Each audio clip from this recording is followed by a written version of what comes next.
The 1st of May, 1965, Bob Dylan at Sheffield City Hall.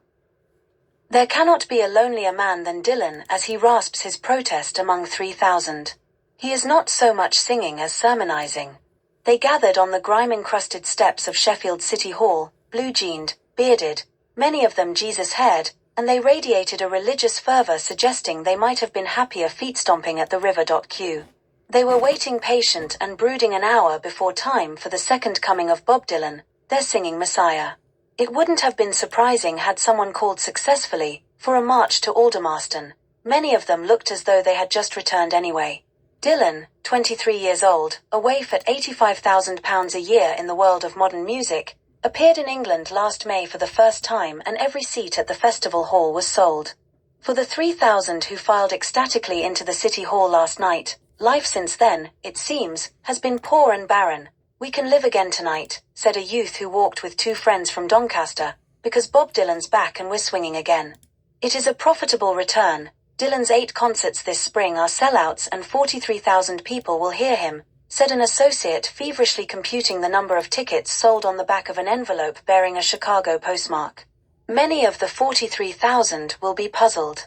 Dylan's voice is not the voice of the traditional popular folk singer, that tortured bleater of chain gang reminiscences. His voice is a jeer, a protest. It is harsh. It is nasal.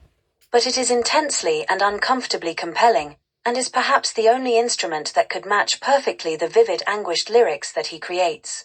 Bob Dylan meets some fans in Sheffield, 1965. He is a small man. Hair erupting. Shabby, in jeans and jacket that might have hung yesterday in an army surplus store. And yet his presence dominates the hall, and while he sings there is no interruption. Every sad or scathing line is clear. "Nothing much is sacred," he chants. "Nothing much is sacred in a world that has everything from guns that spark to flesh-colored Christs that glow in the dark. No, nothing much is sacred at all. Politicians, the bomb, the voice of the bigot, all are contemptuously dismissed." Dylan makes most pop satirists sound like refugees from some long-range workers' playtime. He is bitter in the below-belt style that was the hallmark of the chanting American protesters of the sit-in 30s. The men who said they can't tie a can to a Union man. He is above all a poet. A book of his lyrics will appear in August, of awareness, seeing his Guernica in the dead-red nigger-lynching world of today. "Money doesn't talk, it swears," trumpets Dylan. "Oh, obscenity," he cries.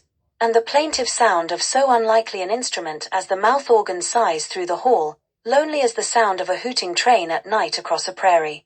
There is no lonelier sound.